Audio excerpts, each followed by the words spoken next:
বন্ধু মুই একটা কথা কবার চাইতেছ, কি কব ক? আমরা একটা পিকনিক করবার চাইতেছি, তোমরা গুনলা কি কর?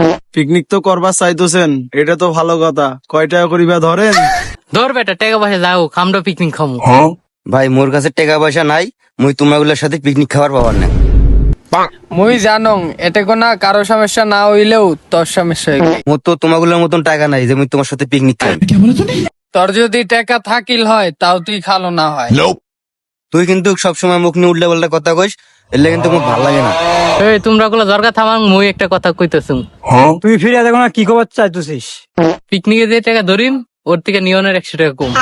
মোর কাছে 100 টাকা কম নিলে মুই খাবার পাই। তুই তো থাকিসই খালি এই দান্দাত, কাই কোটে কম দিবে। হবার নয়, মানবে না, মোর কাছে কম না লাগবে। ওই বেটা ওর সাথে তক মিলাইলে হবে? ওই ম্যাডাম, মুই 100 টাকা কম দিলে কি হইছে? তুই ফির 100 টাকা কম দিব কে? সবাক সমান টাকা দেওয়া লাগবে। ধর মুই তোমাগুলোর সাথে পিকনিক খাবার না, মুই চলে গেলাম। থাকো।